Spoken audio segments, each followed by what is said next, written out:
ಸಂಕ್ರಾಂತಿ ಹಬ್ಬಕ್ಕೆ ಮಗಳ ಶಾಲೆಗೆ ರಜೆ ಇದೆ ಅಂತ ಅಪ್ಪ ಕರ್ಕೊಂಡು ಬರೋದಕ್ಕೆ ಹೊರಟಿದ್ದ. ಇನ್ನೇನು ಸ್ವಲ್ಪ ದೂರ ಹೋಗಿದ್ರೆ ಶಾಲೆ ಸಿಕ್ತಿತ್ತು. ಆದ್ರೆ ಅಷ್ಟೊತ್ತಿಗಾಗ್ಲೇ ಹೊಂಚು ಹಾಕಿದ್ದ ಯಮ ತಂದೆಯ ಪ್ರಾಣವನ್ನೇ ತೆಗೆದಿದ್ದಾನೆ.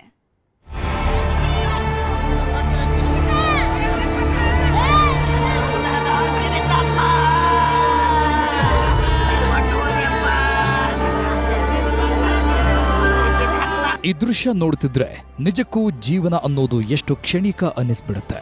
ಯಾಕಂದ್ರೆ ಜೀವನ ಅನ್ನೋ 3 ದಿನದ ಸಂತಿಯಲ್ಲಿ ನನ್ನೋರು ತನ್ನೋರು ಅಂತ ಎಷ್ಟೆಲ್ಲ ಖುಷಿಯಾಗಿರ್ತೀವಿ.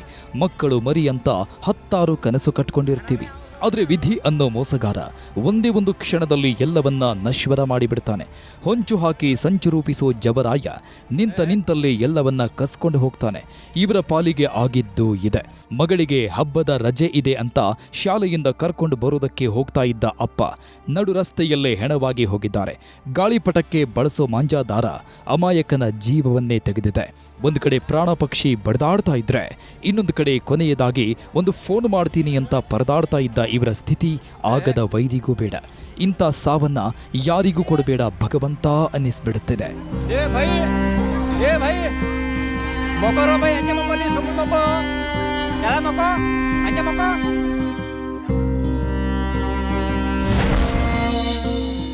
ಮಗಳನ್ನ ಕರ್ಕೊಂಡು ಬರಲು ಹೊರಟವನಿಗೆ ಸಾವಿನ ಬಲೆ. ಮಾಂಜಾ ದಾರದಲ್ಲಿದ್ದ ಯಮ ಹಾರಿ ಹೋಯಿತು ಜೀವ. ಇವರಿಗೇನು ಸಾಯೋ ವಯಸ್ಸಾಗಿರಲಿಲ್ಲ, ಯಾವುದೇ ಕಾಯಿಲೆಗಳು ಇರಲಿಲ್ಲ. ಬದುಕಲ್ಲಿ 100 ಕನಸು ಕಟ್ಕೊಂಡಿದ್ದ ವ್ಯಕ್ತಿ ಇವರು. ಆದರೆ ಭಗವಂತ ಅನಿಸಿಕೊಂಡವ ಆ ಎಲ್ಲ ಕನಸುಗಳಿಗೆ ತಣ್ಣೀರು ಎರಚಿದ್ದಾನೆ. ಇವರ ಹೆಸರು ಸಂಜೀವ್ ಕುಮಾರ್ ಅಂತ. ಬೀದರ್ ತಾಲೂಕಿನ ಬಂಬುಳಗಿ ಗ್ರಾಮದ ನಿವಾಸಿ. ಇವರ ಮಗಳು ಹುಮ್ರಾಬಾದ್ ಪಟ್ಟಣದ ಕಿತ್ತೂರು ಚೆನ್ನಮ್ಮ ವಸತಿ ಶಾಲೆಯಲ್ಲಿ ಓದುತ್ತಾ ಇದ್ದಳು. ನಾಳೆ ಸಂಕ್ರಾಂತಿ ಹಬ್ಬ ಇದ್ದಿದ್ರಿಂದ ಶಾಲೆಗೆ ರಜೆ ಇದೆ. ಹೀಗಾಗಿ ಮಗಳನ್ನ ಹಬ್ಬಕ್ಕೆ ಕರ್ಕೊಂಡು ಬರೋಣ ಅಂತ ಹೊರಟಿದ್ದಾರೆ. ಬೈಕ್ ತಗೊಂಡು ಹೊರಟವರು ಇನ್ನೇನು ಸ್ವಲ್ಪ ಹೊತ್ತು ಕಳೆದಿದ್ರೆ ಶಾಲೆ ಮುಟ್ತಾ ಇದ್ರು. ಆದರೆ ತಾಳಮಡಗಿ ಬಳಿ ಬರ್ತಾ ಇದ್ದಂತೆ ಜವರಾಯ ಹೊಂಚು ಹಾಕಿ ಕೂತಿದ್ದ. ರಸ್ತೆಯಲ್ಲಿದ್ದ ಗಾಳಿಪಟದ ಮಾಂಜಾದಾರ ಸಂಜೀವ್ ಕುಮಾರರ ಕುತ್ತಿಗೆ ಬಿಗಿದಿದೆ. ಒಂದೇ ಕ್ಷಣದಲ್ಲಿ ಕುತ್ತಿಗೆ ಸೀಳ್ತಾ ಇದ್ದಂತೆ ರಸ್ತೆಯಲ್ಲೇ ಬಿದ್ದು ನೆರಳಾಡುವುದಕ್ಕೆ ಶುರು ಮಾಡಿದ್ದಾರೆ. ರಕ್ತದ ಕೋಡಿ ಹರಿತಾ ಇದ್ದಿದ್ರಿಂದ ಯಾರೂ ಹತ್ತಿರ ಹೋಗಿಲ್ಲ. ಈ ಜೀವಕ್ಕೆ ಅದೇನು ಅನ್ನಿಸ್ತೋ ಏನೋ. ಕೊನೆಯದಾಗಿ ಮನೆಯವರಿಗೆ ಫೋನ್ ಮಾಡಬೇಕು ಅನ್ನಿಸ್ತೋ ಗೊತ್ತಿಲ್ಲ. ಜೀವ ಒದ್ದಾಡ್ತಾ ಇದ್ರೂ ಮನೆಯವರಿಗೆ ಫೋನ್ ಮಾಡೋದಕ್ಕೆ ಪರದಾಡಿದ್ದಾರೆ.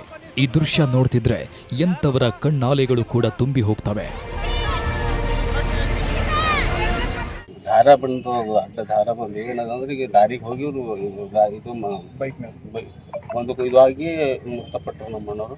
ನನಗೆ ಅವ್ರು ಬಿದ್ದಿನ ಮ್ಯಾಗ ಫೋನ್ ಮಾಡಿದ್ರು, ಖರೆ ಫೋನ್ ಮಾಡಿ ಟ್ರೈ ಮಾಡಿದ್ರು. ಬಟ್ ಏನದಂದ್ರೆ ಅವ್ರಿಗೆ ನನಗೆ ಕಾಂಟ್ಯಾಕ್ಟ್ ಮಾಡಕ್ ಆಗಲ್ಲ ಹೋಗ್ಯದವರು. ಅವರು ಹುಮ್ನಾಬಾದ್ ನಡೆದಿರು ಸರಿ ಇದ್ರೊಳಗೆ ಆಗ್ಯದ. ಮಗಳನ್ನ ಕರ್ಕೊಂಡು ಬರೋದಕ್ಕೆ ಹೋಗಿದ್ದ ಸಂಜೀವ್ ಆಗ ಬರ್ತಾರೆ ಈಗ ಬರ್ತಾರೆ ಅಂತ ಮನೆಯವರು ದಾರಿ ನೋಡ್ತಾ ಇದ್ರು. ಮಗಳನ್ನ ಹಬ್ಬಕ್ಕೆ ಕರ್ಕೊಂಡು ಬರ್ತಾರೆ, ಜೋರಾಗಿ ಹಬ್ಬ ಆಚರಿಸೋಣ ಅನ್ನೋ ಖುಷಿಯಲ್ಲಿದ್ರು. ಆದರೆ ಇವರ ಪಾಲಿಗೆ ಬಂದಿದ್ದು ಮಾತ್ರ ಸಾವಿನ ಕರೆ. ಮಗಳನ್ನ ಕರ್ಕೊಂಡು ಬರೋದಕ್ಕೆ ಹೋದವರು ಹೆಣವಾಗಿ ಬರ್ತಿದ್ದಂತೆ ಕುಟುಂಬಸ್ಥರ ಆಕ್ರಂದನ ಮುಗಿಲು ಮುಟ್ಟಿತ್ತು. ನಮ್ಗೆ ಮುಟ್ಟಿದ ತಕ್ಷಣ ನಮ್ಮ ನೋವಕ್ಕಿಂತ ಆ ವಿಡಿಯೋ ನೋಡಿದ್ಮೇಲೆ ನಮ್ಮ ನೋವು ಜಾಸ್ತಿ ಆಗ್ಯದ ಸರ್. ಅವ ಚಡಪಸ್ಲತ್ತಾನ. ಮತ್ತು ಇದರ ನೇರವಾಗಿ ಈ NH 9 ಸರ್ ವಿನವೇಶ ಗಾಡಿಗಳು ಓಡಾಡ್ಸ್ತಾರೆ. ಅವರೊಂದು ನ್ಯಾಷನಲ್ ಹೈವೇದೊಂದು ವೆಹಿಕಲ್ ಇರ್ತದೆ, ಆಂಬುಲೆನ್ಸು ಮತ್ತು ದೂಸರದು. ಇವತ್ತೆಲ್ಲಿ ಹೋಗಿರಪ್ಪ ನೀವು? ಇದು ಅವ್ರನ್ನೂ ಕೂಡ ಇವತ್ತು ಅವರು ಒಂದು ವೇಳೆ ಸರಿ ಸಮಯದಾಗ ಬಂದ್ರೆ ಜೀವ ಉಳಿತಿರ್ಬೋದೇನೋ. ಅವರು ತಮ್ಮವ್ರಿಗೆ ಫೋನ್ ಮಾಡಕ್ಕೆ ಟ್ರೈ ಮಾಡ್ತಾರೆ ಸರ್. ಮನಸ್ಸು ಇವ ಬಿ ಚಾರಲ್ಲತ್ತದ. ದಯಮಾಡಿ ಏನದಂದ್ರೆ ಇಂಥ ಘಟನೆ ಆಗಲ್ಲಪ್ಲೆ ಇಂಥ ದಾರಗಳು ಏನದಂದ್ರೆ ಸರ್ಕಾರ ಏನದಂದ್ರೆ ಕಠಿಣವಾಗಿ ಕ್ರಮ ತಗೊಂಡು ನಿಷೇಧ ಮಾಡಬೇಕು. ಕದ್ದು ಮುಚ್ಚಿ ಮಾರಾಟ ಜೀವಕ್ಕೆ ಸಂಚಕಾರ.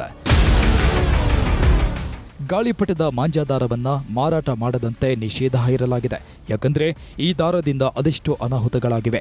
ಹಲವರ ಪ್ರಾಣ ಹೋದ್ರೆ ಪಕ್ಷಿಗಳಂತೂ ಲೆಕ್ಕಕ್ಕಿಲ್ಲದಂತೆ ಸಾವನ್ನಪ್ಪಿವೆ. ಹೀಗಾಗಿ ಈ ಮಾಂಜಾದಾರವನ್ನ ಮಾರಾಟ ಮಾಡದಂತೆ ನಿಷೇಧ ಹೇರಲಾಗಿದೆ. ಆದರೆ ಹಣದ ಆಸೆಗೆ ಬಿದ್ದವರು ಕದ್ದು ಮುಚ್ಚಿ ಮಾರಾಟ ಮಾಡುತ್ತಿದ್ದಾರೆ. ಸಂಕ್ರಾಂತಿ ಸಮಯದಲ್ಲಿ ಗಾಳಿಪಟ ಹಾರಾಟ ಜೋರಾಗುತ್ತೆ. ಇದಕ್ಕಾಗಿಯೇ ಈ ಮಾಂಜಾದಾರವನ್ನ ಕದ್ದು ಮುಚ್ಚಿ ಮಾರಾಟ ಮಾಡ್ತಿದ್ದಾರೆ. ಅಂಗಡಿಯವರ ಹಣದ ದಾಹಕ್ಕೆ ಈಗ ಅಮಾಯಕರ ಜೀವವೇ ಹೋಗಿದೆ. ಈಗಾಗಲೇ ನಾವು 3 ದಿನದಿಂದ ಒಂದು ಡ್ರೈವ್ ಮಾಡ್ತಾ ಇದ್ದೇವೆ ನಮ್ಮ ಇಡೀ ಜಿಲ್ಲೆಯಲ್ಲಿ.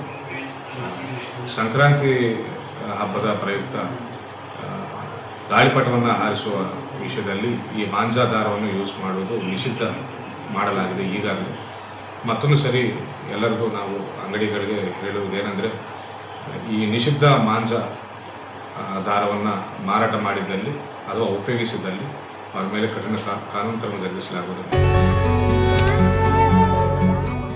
ಒಟ್ನಲ್ಲಿ ವಿಧಿಯ ಮೋಸದಾಟಕ್ಕೆ ಅಮಾಯಕ ದುರಂತ ಅಂತ್ಯ ಕಂಡಿದ್ದಾನೆ.